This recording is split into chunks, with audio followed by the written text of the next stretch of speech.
In World War II, there was one rule every submarine commander knew: when you see a destroyer, you run. The destroyer was built to kill submarines. But in June 1944, one American submarine broke that rule and hunted 5 Japanese destroyers in just 4 days, changing the entire war.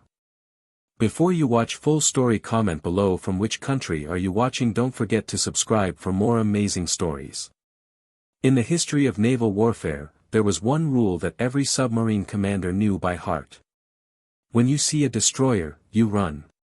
You dive deep, you go silent, and you pray it does not find you. A destroyer was built to kill submarines. It was fast, deadly, and carried enough depth charges to crush a submarine like a tin can. Between 1941 and 1944, Japanese destroyers had sunk 14 American submarines. In that same time, not a single American submarine had sunk a Japanese destroyer while both ships were fighting. The math was brutal and simple. A destroyer could move at 35 knots on the surface. A submarine underwater could barely reach 9 knots. The destroyer had sonar to find you. The submarine had to hide blind in the dark water. If a destroyer spotted you, the doctrine was clear. Dive to 400 feet. Rig for silent running. Hope for a miracle. But in June 1944, one American submarine commander looked at those odds and decided to do the impossible. His name was Samuel Dealey. And in just 4 days, he did not run from destroyers. He hunted them. He sank 5 Japanese warships right at the doorstep of their largest naval base, and in doing so, he changed the entire Pacific War. This is the story of the USS Harder, the submarine the Japanese came to call the Devil of Toi Toi. Commander Samuel David Dealey was not what you would expect from a legendary warrior. He was 37 years old in 1944. He wore glasses. He was quiet and polite. He looked more like a teacher than a fighter. But beneath that calm surface was a core of pure steel. Dealey had graduated from the Naval Academy in 1930. For years, he served on surface ships and learned his trade. But his real education came when he was assigned as executive officer under Commander Dudley "Mush" Morton on the submarine USS Wahoo. Mush Morton was a legend. He was aggressive, fearless, and believed that the best defense was a brutal offense. Morton taught Dealey that surprise and audacity were weapons just as powerful as torpedoes. He showed him that the enemy expected you to be afraid, and that expectation was a weakness you could exploit. When Morton was killed in action in 1943, Dealey took command of his own submarine, the USS Harder. He was determined to honor his mentor by being even more aggressive than Morton had been. By April 1944, Dealey had already completed 4 war patrols. He had sunk multiple cargo ships and tankers. But cargo ships were slow and poorly defended. Dealey wanted bigger game. On April 13, 1944, he got his chance. The Harder was hunting near the island of Guam when it spotted a small convoy. 2 cargo ships were being protected by a Japanese destroyer named Ikazuchi. The destroyer was 2,000 tons of steel, armed with guns and depth charges, and moving at high speed. Every submarine commander in the Pacific knew what to do in this situation. You ignore the destroyer. You wait for it to pass. Maybe you get a shot at the cargo ships if you are lucky. Dealey studied the Ikazuchi through his periscope. The destroyer was zigzagging, a standard defensive pattern.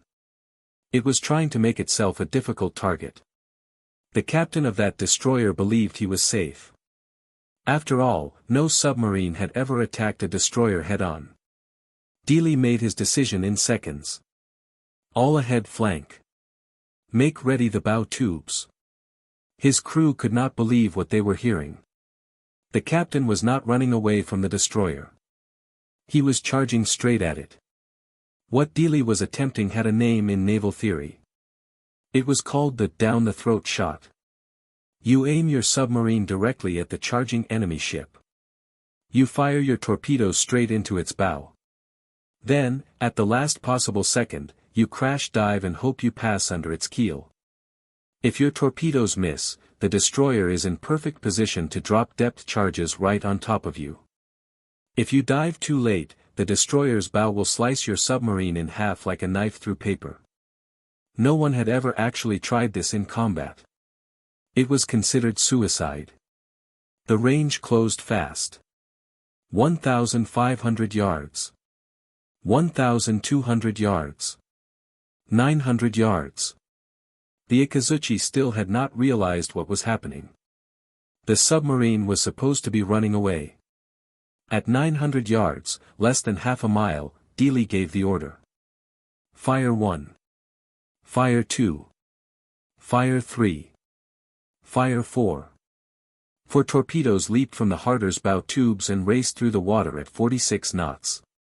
Then Dealey shouted the order every man had been waiting for. Crash dive. Take her to 300 feet. Emergency speed. The Harder's bow tilted down at a sharp 30-degree angle. The diving planes bit into the water. The electric motors screamed as the submarine clawed for depth. 40 seconds after firing, two massive explosions shook the ocean. The shock waves hit the Harder so hard that light bulbs shattered. Cork insulation fell from the ceiling. Men grabbed onto pipes and railings to keep from falling. A third explosion followed, even bigger than the first two. The blast lifted the Harder's stern completely out of the water before slamming it back down. When Dealey brought the submarine back to periscope depth, the Ikazuchi was gone. Where the destroyer had been, there was now only a spreading pool of oil, floating debris, and thick black smoke rising into the sky. The destroyer had broken in two and sank in less than 5 minutes. Dealey calmly dictated a radio message to be sent to headquarters. It was short and brutally clear. Expended 4 torpedoes and 1 destroyer. That message sent a shockwave through the U.S. submarine force. An American submarine had just sunk a Japanese destroyer in direct combat. The impossible had happened. But that message also reached the Japanese. And it made them very, very angry. By the spring of 1944, Japan was in desperate trouble. They were losing the war. American submarines were sinking their cargo ships faster than they could build new ones. Their navy was running out of fuel, pilots, and time. Admiral Somu Toyota, the commander of the Japanese combined fleet, was planning one last great gamble. It was called Operation Ago. The plan was to lure the American invasion fleet into a massive naval battle in the Philippine Sea and destroy it completely. This would be the Kaikesen, the decisive battle that Japanese naval doctrine had dreamed about for decades. To prepare for this battle, Toyota gathered every major warship Japan had left and concentrated them at a secret anchorage called Toi Toi. It was a remote cluster of islands in the Sulu archipelago, far from American airfields. The gathering at Toi Toi was the largest concentration of Japanese naval power since the Battle of Midway. The numbers were staggering. 4 battleships, including the massive superbattleship Yamato. 9 aircraft carriers. 15 cruisers. And 28 destroyers. It was a fleet powerful enough to change the course of the war. But the Japanese had one major problem. American codebreakers had figured out where they were. Admiral Charles Lockwood, the commander of U.S. submarine forces in the Pacific, studied the intelligence reports and made his decision. He needed someone who could sneak into the most heavily defended waters in the Pacific, report on the Japanese fleet, and cause as much damage as possible. He needed someone who was not afraid of destroyers. He sent Samuel Dealey. On May 26, 1944, the USS Harder left port with orders to patrol the waters around Toi Toi. Dealey's mission was simple on paper but nearly impossible in practice. Get close to the Japanese anchorage without being detected. Count their ships. Report their movements. And attack any targets you can. For 9 days, Dealey operated like a ghost. He slipped between patrol routes. He watched Japanese warships come and go. He took notes on their formations and schedules. He was less than 10 miles from the largest concentration of enemy warships on Earth, and nobody knew he was there. Then, on June 6, 1944, his luck ran out. At 3 in the morning on June 6, a Japanese patrol plane flying in the darkness spotted something. It was just a faint white line on the dark ocean. The wake of a periscope. The alarm was raised immediately. The Japanese knew there was an American submarine near their fleet. Within 1 hour, 3 destroyers were detached from the anchorage with one simple order. Find the submarine. Kill it. The 3 destroyers were named Minazuki, Hyanami, and Tanakaze. They were fast, modern, and equipped with the best sonar the Japanese had. Their captains were experienced and aggressive. They spread out in a search pattern and began hunting. At 6:47 a.m., as the sun began to rise, Commander Dealey stood in the conning tower with his eye pressed to the periscope.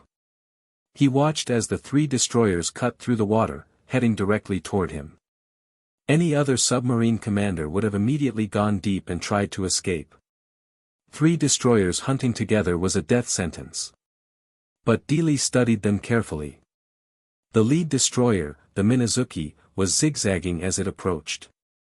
The other 2 were spreading out to create a box formation that would trap the submarine. Dealey made his decision. He would not run. He would attack the lead destroyer using the same down-the-throat tactic that had worked before. Make ready the bow tubes, he ordered. His voice was completely calm. The men in the conning tower exchanged glances. Their captain was going to charge 3 destroyers. Either he was crazy, or he was brilliant. They would find out which in the next few minutes. The range closed rapidly. 1,500 yards. 1,200 yards. The sonar pings from the Minazuki were now so loud that every man on the submarine could hear them through the hull. A high-pitched clang-clang-clang that got faster and louder as the destroyer approached.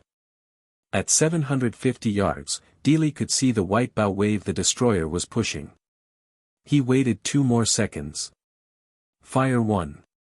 Fire 2. Fire 3.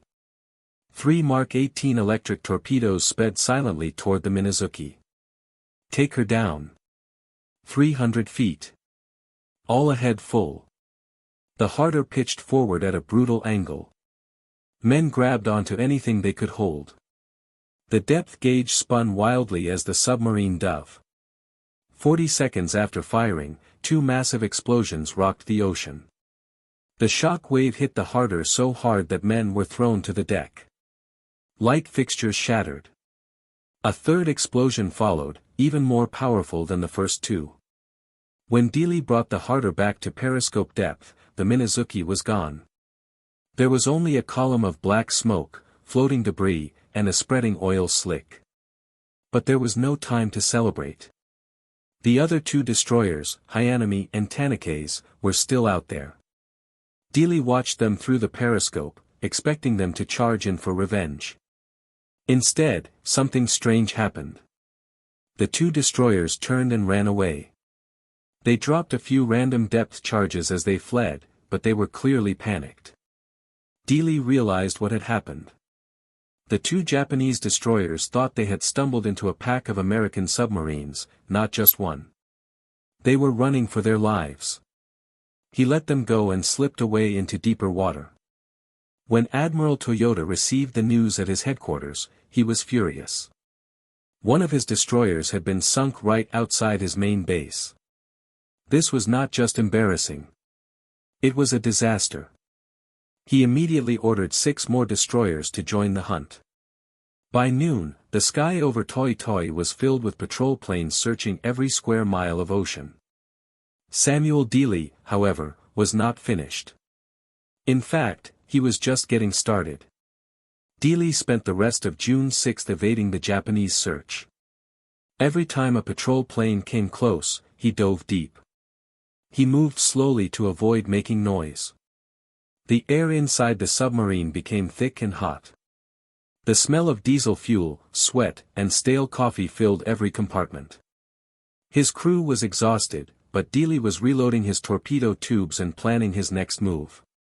Early in the morning of June 7, at 2:30 a.m., the harder surface to recharge its batteries. The night was pitch black. There was no moon, and thick clouds covered the stars. It was perfect weather for a submarine. At 3:12 a.m., the radar operator called out from his station. Radar contact. Single ship. Bearing 095. Range 8,000 yards. Closing fast. Dealey was on the bridge in seconds. He checked the radar screen himself. The contact was moving at 28 knots. There was no question about what it was. Another destroyer.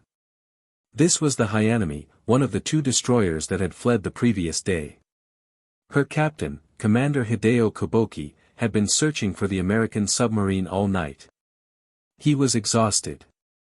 At 3 a.m., he received orders to return to Toi Toi. He was heading home. In the darkness, Commander Koboki did not expect an American submarine to be waiting for him on the surface. And he certainly did not expect that submarine to attack. Dealey ordered the Harder's diesel engines to full power. The submarine accelerated to 21 knots, racing through the dark water. Dealey was deliberately closing the distance, trying to get inside the destroyer's radar detection range before they realized what he was. At 4,000 yards, the Hyanami's radar operator finally picked up a contact. It was small and moving fast. He probably thought it was just another Japanese patrol boat returning to base. At 3,000 yards, Commander Koboki realized his fatal mistake. That was not a patrol boat. It was an American submarine. And it was attacking him. He ordered flank speed and tried to turn the destroyer to ram the submarine, but it was too late. Dealey stood on the open bridge in the darkness and gave the firing order. Fire 1. Fire 2. Fire 3. Fire 4. From 2,300 yards, 4 torpedoes leaped from the Harder's bow. 2 of them struck the Hyanami on the starboard side, right near the rear ammunition magazine. The explosion was catastrophic. The entire back half of the destroyer was torn completely off. The ship rolled over 90 degrees. Its propellers were still spinning uselessly in the air. Then it sank stern first in less than 2 minutes. Commander Koboki and 147 of his sailors went down with the ship. Dealey gave the order to crash dive. He knew patrol planes would be overhead within minutes. He had just sunk 2 Japanese destroyers in less than 24 hours, right at the doorstep of the Japanese main fleet. This was no longer just a hunt. This was personal. When Admiral Toyota received the news that a second destroyer had been sunk, he was beyond furious. He called an emergency meeting with his staff. 2 destroyers in 2 days, sunk by the same submarine. This was not a nuisance. This was a humiliation. And it was a critical loss of his anti-submarine defense screen. Toyota immediately pulled 8 more destroyers from convoy escort duty. These were ships desperately needed to protect tankers and cargo vessels. But he had no choice. He organized them into dedicated hunter-killer groups with one mission: find and destroy the American submarine at Toi Toi. Every Japanese destroyer captain in the area received the same orders: maximum aggression. No retreat. Kill that submarine. The Japanese Navy was now hunting Samuel Dealey with everything they had. A sane commander would have taken his 2 victories and left the area at maximum speed. But Dealey was not interested in playing it safe. He was a hunter. And he knew the Japanese destroyers would be patrolling predictable routes. He wanted to see how many more he could sink. On June 8, Dealey took the Harder south toward the Sibuta Passage. This was a narrow, deep-water strait between Toi Toi and Borneo. It was the main shipping lane, and Dealey knew the Japanese destroyers would be patrolling it heavily. At 2 p.m., the lookout spotted smoke on the horizon. 2 ships. Through the periscope, Dealey identified them. It was the Tanakays, the 3rd destroyer from the original hunting party 2 days ago. With her was an unidentified escort vessel. They were steaming in formation at 25 knots, sweeping the passage for submarines. Dealey submerged and began his approach. For 90 long minutes, he just watched. He studied their movements carefully. He saw they were following a predictable zigzag pattern, changing course every 8 minutes. This was sloppy tactics. It gave him a window of maybe 30 seconds after each turn to set up and fire. Dealey positioned the harder directly in their path. He raised his periscope and waited. At 4:30 p.m., right on schedule, the Tanakays turned toward the harder's position. Range, 3,000 yards, Dealey said quietly. He let the destroyer come closer. 2,500 yards. 2,000 yards. 1,500 yards. The Tanakays was so close now that her bow filled the entire view in Dealey's periscope. At 1,200 yards, Dealey gave the order. Fire 1. Fire 2. Fire 3. Fire 4. He fired a wide spread with 17-second intervals between each torpedo to make sure at least one of them would hit. The first torpedo missed, running just ahead of the destroyer's bow. But the second torpedo struck the Tanakays right near the bridge. The third torpedo hit just seconds later, detonating the forward ammunition magazine. The explosion was so massive that the crew inside the harder, deep underwater, heard it clearly. It was a deep, crunching whump that vibrated through their bones and rattled their teeth. The Tanakays' entire front section was blown completely off. The two pieces of the ship sank in less than 3 minutes. The escort destroyer, seeing its partner disappear in a ball of fire, went berserk. It immediately turned and charged the harder's position, dropping depth charges as fast as its crew could load them. Take her deep. 400 feet, Dealey commanded calmly. The depth charges exploded overhead, shaking the submarine violently. But they were dropped in panic, not with precision. They caused no serious damage. After 40 minutes, the lone escort destroyer, probably fearing it would be next, gave up the hunt and withdrew to rescue survivors. 3 destroyers in 3 days. When the news reached Admiral Toyoda's flagship, it hit like a physical blow. The Japanese sailors were now calling this lone submarine the Devil of Toi Toi. Toyoda was about to make a decision that would change the entire Battle of the Philippine Sea. But first, Samuel Dealey had one more destroyer to sink. And this time, he was going to do it with 2 other Japanese destroyers watching. On the morning of June 9, at 5 a.m., Dealey brought the harder to periscope depth just 12 miles from the Toi Toi anchorage. What he saw made every man in the conning tower hold their breath. Dead ahead, steaming in a perfect line formation, were 4 Japanese destroyers. They were not simply transiting from one place to another. They were actively hunting. Their sonar was pinging so loudly that the harder's sound operator could hear it clearly without even wearing his headphones. This was the hunter-killer group that had been sent specifically to find Dealey and kill him. Dealey checked his torpedo status. He had 8 torpedoes remaining. 4 destroyers. That meant he could get maybe 2 good shots before all 4 of them converged on his position and buried him under an avalanche of depth charges. He studied their formation carefully through the periscope. The first destroyer on the end was zigzagging aggressively. The third and fourth destroyers were also moving erratically. But the second destroyer in the line, for some reason, was maintaining a steady course. That was his target. At 6:12 a.m., the second destroyer turned directly toward the harder's position. It was just a routine turn in her search pattern. But it sealed her fate. Range, 4,000 yards. Dealey waited. The sonar pings were deafening now. 3,000 yards. 2,500 yards. At 1,800 yards, Dealey spoke. Fire 1. Fire 2. Fire 3. He did not fire his usual spread of 4 torpedoes. He needed to save ammunition for a second shot. He was betting everything on this attack. All 3 torpedoes struck the destroyer's port side within 5 seconds of each other. The ship did not just explode. It disintegrated. The blast was so violent that debris flew 300 feet into the air. Chunks of the deck, guns, and pieces of the superstructure rained down across the ocean.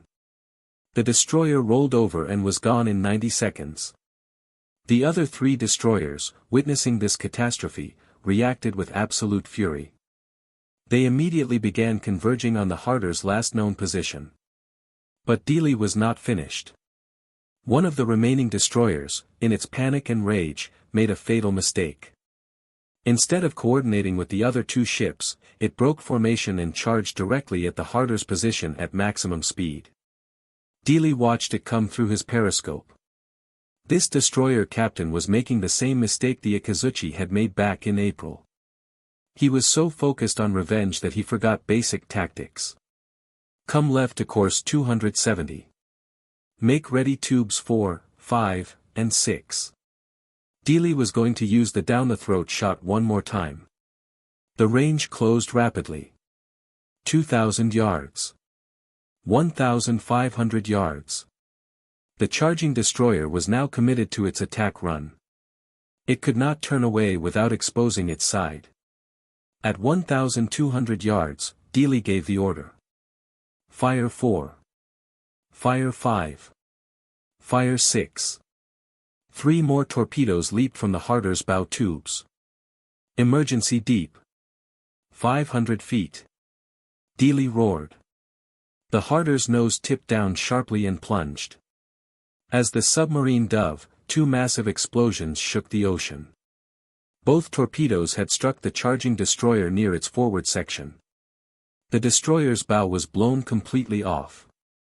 The ship's momentum carried it forward for a few more seconds before it began to sink rapidly, bow first. It went down in less than 2 minutes. Now the remaining 2 destroyers were truly terrified. They had just watched 2 of their companions destroyed in less than 10 minutes by an enemy they could not see. Depth charges began exploding overhead almost immediately.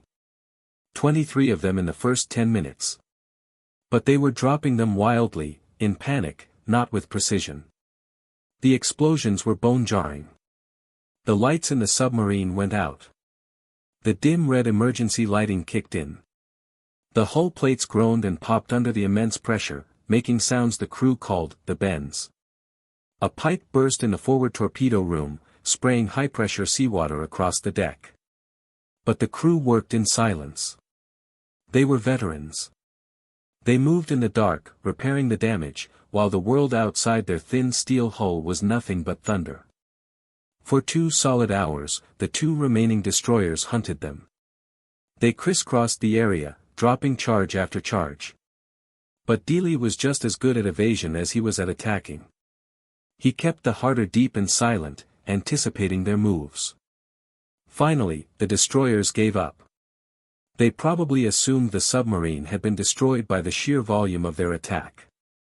Or perhaps they were simply too terrified to continue fighting an invisible enemy that had just killed 5 of their sister ships. When Dealey brought the Harder back to periscope depth, the sea was empty. 5 destroyers sunk in 4 days. While Dealey was checking his fuel gauges, the report of the 5th sinking reached Admiral Jisaburo Ozawa, the commander of the mobile fleet still anchored at Toitoi. Ozawa did the math very carefully. 5 destroyers sunk in 4 days by 1 submarine, right outside his main fleet anchorage. If a single American submarine could penetrate his defensive screen this easily and sink his best escorts at will, then the entire anchorage was a death trap. All his carriers, all his battleships were just sitting targets. He sent an urgent, panicked message to Admiral Toyota: the mobile fleet must depart Toitoi immediately. The Americans know where we are. Toyota agreed. The original plan for Operation Ago was to wait until the Americans committed to their invasion, then sail on June 15 to intercept them. But staying at Toitoi was no longer an option. It was suicide. On June 10 at 8 a.m., the entire Japanese mobile fleet weighed anchor and steamed northeast 6 days early, heading for the Philippine Sea. Their departure was a mess. They were disorganized. They were in a hurry. They were scared. American codebreakers intercepted their movement orders within hours. Admiral Raymond Spruance, commander of the American Fifth Fleet, now knew exactly where Ozawa was going. And he had an extra 6 days to prepare his reception. Dealey, of course, knew none of this. He was still on patrol, but now he was nearly out of resources. Later that same day, June 10, at 4:30 p.m., he spotted 2 more destroyers patrolling the Sabuta Passage. He had only 2 torpedoes left after his double kill that morning. At 5:15 p.m., he fired both remaining torpedoes at the lead destroyer. One struck the bow. The destroyer was heavily damaged and slowed to a stop, but it did not sink. The second destroyer, seeing its companion hit, instantly charged the Harder's position. The conning tower was silent. They were out of torpedoes. They had no way to defend themselves. And a Japanese destroyer was bearing down on them at 32 knots, less than a mile away. Emergency deep. Take her down. 500 feet. The Harder's diving planes bit hard. The submarine dropped at maximum angle. 300 feet. 400 feet. 500 feet. The destroyer passed directly overhead. Its propellers churned the water so loudly that the crew could hear the individual blades through the hull. Whomp whomp whomp whomp. Then the depth charges began. For 90 minutes, the destroyer hunted them. 42 depth charges. Most exploded too shallow or too deep, but 3 came close enough to crack gauge glasses and spring minor leaks. Dealey kept the Harder at 500 feet, moving at a dead slow 2 knots, making as little noise as possible. Finally, at 7 p.m., the destroyer withdrew. She had exhausted her depth charge supply. Dealey waited another hour in the crushing silence before surfacing. The ocean was empty. The Harder was battered but alive. She was out of torpedoes and low on fuel. The patrol was over. She limped south toward Fremantle, Australia, arriving on June 26. The moment the Harder tied up at the pier, Admiral Lockwood was waiting. He had been tracking Dealey's reports. 6 destroyers attacked. 5 confirmed sunk. 1 heavily damaged. In 12 days. It was the most successful anti-destroyer patrol in the history of naval warfare. It still is. Lockwood awarded Dealey the Navy Cross right there on the deck. Then he asked the question every submarine commander dreaded after a brutal patrol. Can you do it again? Dealey's answer was immediate. Give me torpedoes and I'll sink 10. The full impact of the Harder's patrol was only just being understood. The Battle of the Philippine Sea began on June 19, just 9 days after Dealey sank his 5th destroyer. Because Admiral Ozawa's fleet had been forced to leave Toi Toi 6 days early, his entire battle plan collapsed. His fleet arrived scattered and disorganized. His reconnaissance planes had burned through their fuel reserves during the hasty departure and could not find the American fleet. His destroyers were still regrouping. His supply ships were 3 days behind schedule. When American carrier aircraft found Ozawa's fleet, the Japanese were completely unprepared. The result was a slaughter. American pilots, facing disorganized and undermanned Japanese air patrols, shot down 376 Japanese aircraft while losing only 30 of their own. American pilots called it the Great Marianas Turkey Shoot. American submarines sank 2 of Ozawa's largest carriers. American planes sank a third. The Imperial Japanese Navy lost 75% of its carrier air groups in 2 days. It was a blow from which they would never recover. And it all happened because one submarine commander, Samuel Dealey, was aggressive enough to sink 5 destroyers in 4 days, convincing the Japanese that their fortress at Toi Toi was a death trap. Admiral Lockwood, in his post-war memoir, called the Harder's 5th Patrol, the single most strategically important submarine operation of the entire Pacific War. On August 5, 1944, the Harder departed Fremantle for her 6th war patrol. She was assigned to a 3-submarine wolf pack with the USS Haddo and USS Hake. Dealey, as the senior skipper, was in command. Their mission was to patrol the waters west of Luzon in the Philippines and destroy Japanese shipping. The patrol started with incredible success. On August 21, the Wolf Pack sank 4 large cargo ships. On August 22, Harder and Haddo attacked a group of coastal defense vessels, sinking 3 of them. By August 23, Haddo had expended all her torpedoes and withdrew. This left Harder and Hake operating together off Daesal Bay. But the Japanese were learning. Their intelligence had tracked the Wolf Pack's movements. They knew where the American submarines were. And this time, they had sent something special to deal with them.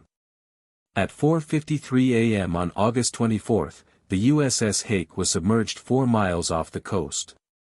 Through her periscope, her captain could see the Harder on the surface 4,500 yards to the south. Suddenly, Hake's sonar operator heard the sound that made his blood run cold. Echo ranging. Close. Getting closer. 2 Japanese escort ships, CD-22 and minesweeper PB-102, were closing fast on the Harder's position at 18 knots. They were actively hunting. Hake's captain immediately ordered his submarine deep and silent. His radio operator frantically tried to warn Dealey, but there was no response. At 5:30 a.m., the Harder finally saw them. She crash-dived, but it was too late. The Japanese ships were less than 2,000 yards away. Dealey took the Harder down fast at a 35-degree angle. But in his haste, his diesel engines were still running as he submerged, leaving a massive trail of bubbles on the surface. A perfect target. At 5:47 a.m., CD-22 made her first pass and dropped a full pattern of depth charges, all set to detonate at 250 feet. The explosions bracketed the Harder perfectly. At least 3 detonated within 50 feet of her hull. The pressure hull cracked near the after torpedo room. Seawater flooded in at tremendous pressure. In the control room, Dealey would have been roaring orders. Blow all ballast. Emergency surface. But the compressed air system, fighting against thousands of tons of flooding water, could not save her. At 5:52 a.m., CD-22 made a second pass. This pattern hit even closer. The explosions ruptured the Harder's main pressure hull in multiple locations. At 600 feet, well below her maximum operating depth, the Harder's hull began to implode. The bulkheads collapsed. The compartments were crushed. At 6 a.m., the Japanese ships reported a successful kill. Large quantities of oil, wood debris, and cork floated to the surface. They circled for 2 hours, dropping more charges to be certain. They recovered no survivors. All 79 men aboard the Harder were gone.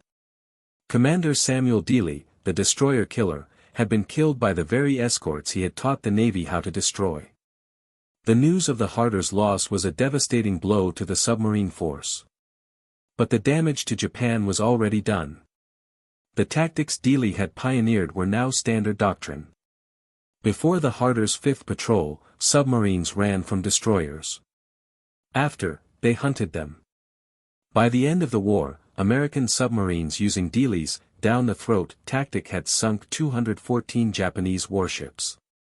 This included 4 aircraft carriers, 1 battleship, 9 cruisers, and 38 destroyers. Dealey's legacy was written in the wreckage of the Imperial Japanese Navy. On March 27, 1946, President Harry Truman presented Commander Dealey's Medal of Honor to his widow on the White House lawn. The Navy named a destroyer escort after him. The Harder herself received the Presidential Unit Citation. Her motto, "Hit him harder," became legendary. Today at the Naval Academy, instructors still teach the down-the-throat attack. Not because modern submarines would use it, but because it demonstrates a fundamental principle. When your enemy expects you to run, charging is the one thing they cannot defend against. The 79 men aboard the Harder came from 38 different states. They were farm boys from Iowa, factory workers from Michigan, college graduates from California. They volunteered for the silent service knowing the odds. 22% of all submariners who served in World War II died. The highest casualty rate of any branch of the American military. They knew the risk. And they served anyway. That is why these stories matter. The official reports tell us what they did. But they cannot tell us what it felt like to hear those depth charges explode or to trust your life to the man at the periscope. Commander Samuel Dealey and the 79 men of the USS Harder deserve to be remembered. Not just for what they sank, but for what they proved. That courage is not the absence of fear. It is the decision to act despite it. That sometimes the most dangerous thing you can do is exactly what your enemy believes is impossible. And that ordinary men, when called upon, can do extraordinary things.